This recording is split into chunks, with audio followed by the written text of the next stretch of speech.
Before watching the video, don't forget to subscribe the channel and enable bell notification to never miss an update from us. Hello and good morning all of you. This is Ashima, and in this video we'll be talking about daily current affairs in detail or in descriptive format. Right, so over here we'll be talking about the news events in detail, a bit of detail, the more important ones. Whereas for all of you who want to practice the questions as well, you can either take weekly current affairs that happens, the quiz of weekly current affairs that happens on the channel, the same channel you're watching this on. You can get weekly current affairs quiz which happens at around 12:30 or so every Saturday. That is an every Saturday class. Then apart from that, we have Entri app. Over here you can get everyday quiz which is free.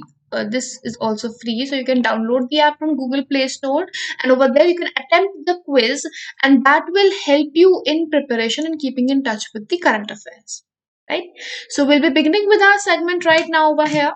The first news event is about Lighthouse Project. Now, what has happened about Lighthouse Project? The foundation of this project was laid down in 6 states recently by the Prime Minister of India. Now, which are the 6 states and the cities where it is going to be built? So, it is not going to be whole of the state, it's going to be particular cities which have been aimed.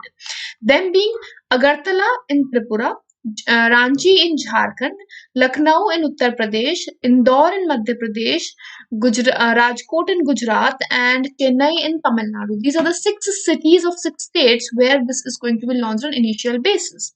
Now, which ministry is going to handle this? So it is going to be handled by Union Urban Ministry. Now, Union Urban Ministry is managed, or the Union Minister of Urban Ministry and Housing and Urban Development is Hardeep Singh Puri. Right, now what exactly is this lighthouse project? Now this is not a lighthouse as we see, like not one of those in middle of the sea which you see the lighthouses. No, it is not that lighthouse. It is basically houses which have been constructed without using the you can say the method which have been used in the earlier processes being the methods which have which are the brick and mortar processes which we use in our homes as of now. Right, so that is not how these houses will be built. So they are going to be built in a different way using different technology, and that is why it is called Lighthouse Project, because these houses are going to be instantly made using advanced technologies, and they will create a sustainable housing seeing all the local environment and the climate. So technologies for all these 6 cities have been selected separate. There is no single city which there are no 2 cities which have the same model of its construction. Now, over here, as we can see, according to the local climate, according to the ecology, they have considered what technology is going to be used in which place. Right? Now, under the project, cheap and strong houses will be built using special technologies. As I told you, advanced technologies are going to be used, and 14 stories will be built. Towers will be about 14 stories, so about 1040 flats are going to be built in this. Right, and each flat will have an area of about 415 square feet. Right, now what are the technologies as I'm talking about? Rajkot will be using monolithic concrete which is from France. Then Indore will use prefabricated sandwich panel system. Lucknow will have already made walls which are already painted also. You don't even need to paint them. They have been taken from Canada. From Agartala, steel frames have been taken. They are from New Zealand. They have been obtained from New Zealand. Precast concrete system is going to be used in Chennai, which is from Finland and America. And from Germany, we are taking 3D construction system, and this is going to be implemented in Ranchi. So these are the 6 cities which have been selected. For these 6 technologies have been opted for them. And once these are successful, other cities are also going to use that for their advantage. Right? Now, with this, now how are these going to be funded? Now, it's not so either, although we are saying that the technology is going to make it quick, but as quick it is going to be costly also. So about 12.59 lakh is the you can say estimated expenditure as the government is saying. So out of that, 7.83 lakh will be given by the central government, and rest of the amount is going to be paid by state government. Now, out of this also, 4.76 is going to be paid by the beneficiaries as well. Right? Now, the next news event is Sagarmala Seaplane Services project. Now, if we talk about this project, we have already seen recently Sagarmala connectivity or seaplane connectivity was provided between Kevadia and Sabarmati riverfront in Ahmedabad, right near the Statue of Unity. It was unveiled recently. This is the only seaplane service which is currently in work. But now, since it has paved way, more seaplane services are going to be there. So, which ministry is going to handle it? It will be handled by Ministry of Sports, Shipping, and Waterways. What is the aim? They aim to provide air connectivity to numerous tourist, religious, remote, and unexplored locations near water bodies.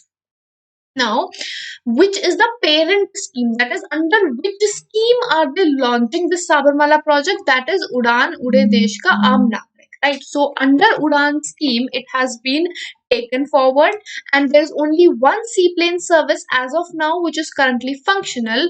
And after the success of this, other you can say projects have been taken forward for building up seaplane services. Now, where is it going to be building? The other places are Andaman and Nicobar Islands, Lakshadweep, Guwahati Riverfront, Yamuna Riverfront, Umrangso Reservoir, Mumbai as a hub, Dwarka, Kandla, Khindsi Dam, and Irai Dam. All of these islands and reservoirs and hubs and dams, these are the places where this is soon to be implemented. And about the Ahmedabad one. Now, that is the only seaplane service that is running. So, you have to have the information about between which and who is running it. So, it is between Kevadia and Sabarmati riverfront, as we have seen. It is in Ahmedabad. We have already seen. Third of all, who is going to run this shuttle? It is going to be run by SpiceJet. Right. So, SpiceJet is running the Ahmedabad seaplane service. Going ahead to Tamil Academy. Now, this academy has been set up by Delhi government. So, Delhi government has decided to set up Tamil Academy. And what is going to be happening? It is basically to preserve the culture and language, the Tamil language and Tamil culture. So, for that person, vice chairman has been appointed as ex-councillor N. Raja. And is this the only language academy they are running? No. Delhi government already runs an academy for Sanskrit, Urdu, Hindi, Punjabi, Maithili, and Bhojpuri. So these academies are already running, and one more is going to be added. That is Tamil Nadu. So that is Tamil. Now, if we are talking about Tamil, how many you can say countries have Tamil under their language arena or as their official language? So, first of all, Tamil Nadu has it as its official language. Apart from that, Singapore and Sri Lanka also have them as their official language. Puducherry, which is a union territory, that also has it as an official language. Right? What is the other importance of it? Now, in the Tamil literature, in the earliest period of Tamil literature, Sangam literature was there. So that is one of the earliest literature forms that we can see. That was by the name Sangam literature. Right, and apart from that, we have Chola bronze, you can say bronze cultures which have been found. Tanjore paintings have been found. They all are in Tamil Nadu, again depicting Tamil. So, and apart from that, Tamil was the first language to be classified as a classical language in India. So, it was the first classical language of India, as we can say, and it is official language of multiple places also. Then we have Malala Yousafzai Scholarship Act. Now, this act is for Pakistani women, and this has been passed by United States recently. Right now, what is going to happen under this scholarship that they have approved? Now, it will require United States Agency for International Development, that is USAID, to award 50% of scholarship to Pakistani women between 2020 and 2022. So, between 2020 and 22, there are going to be 50% scholarships that will be awarded to Pakistani women. Right? Then investment by Pakistani private sector in United States will also be done. Right? So in this way, education programs in Pakistan will be expanding and will be easily accessible also. Right? And it also makes it mandatory for USAID, that is United States Agency for International Development, to brief United States Congress about the number of scholarships that have been provided. So a tab is also going to be kept. So far, about 6,000 scholarships have been awarded, 6K scholarships since 2010. Since 2010, about 6,000 scholarships have already been provided to young women of Pakistan. Now, Um, as for Malala, Malala Yousafzai is a Pakistani activist for female education. She was the youngest Nobel Prize laureate, and she had fought against Taliban for allowing women education, for fighting for women education as their right. So because Taliban had banned all the girls from gaining education, so in 2012 she was hit by a bullet, and later she was transferred, and she fought a lot for the purpose, and that is why she was given the Nobel Peace Prize also. She was named as the icon of the decade, yeah, last year by United Nations, or the person of the decade. Then the third thing is about Malala Day on July 12th, 2013. In 2013, and on 12th of July, Malala had spoken in United Nations conference, and that is when Malala Day is also observed, right?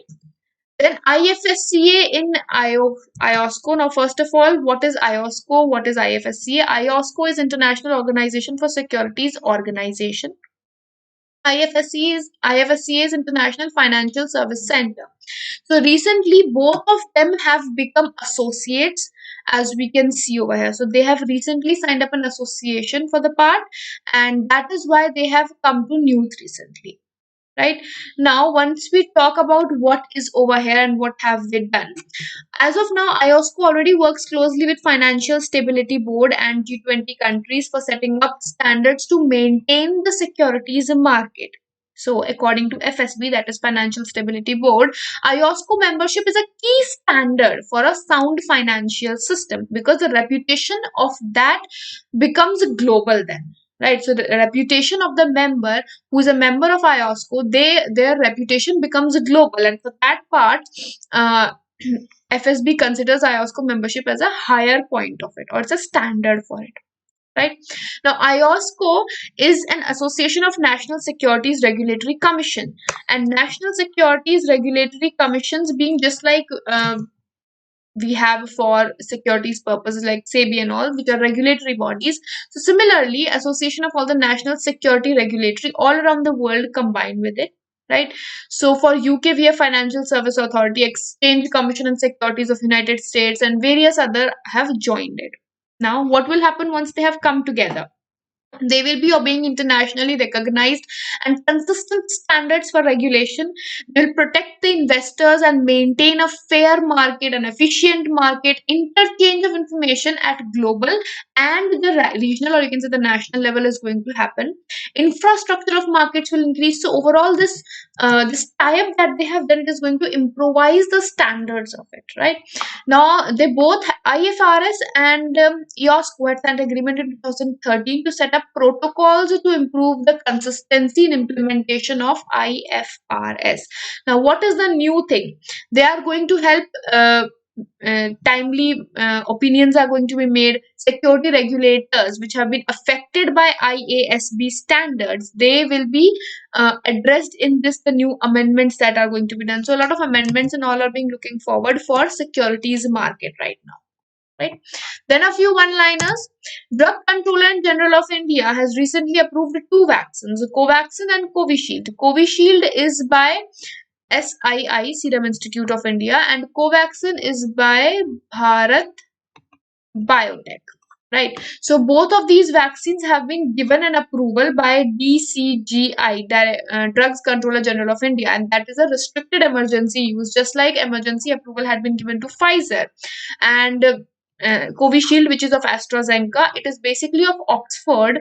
Oxford has developed it. AstraZeneca is the managing partner, and SII is handling it for India.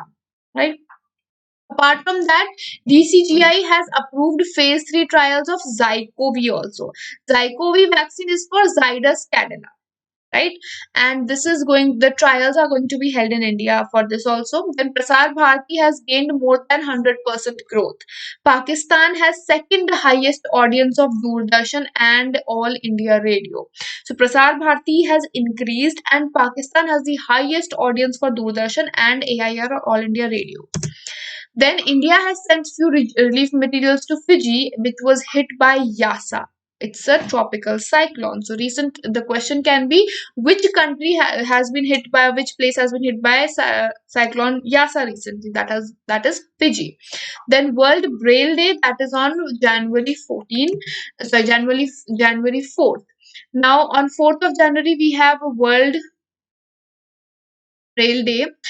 Over this, we need to remember why on 4th of January. 4th of January is the birthday of Louis Braille, who had created it.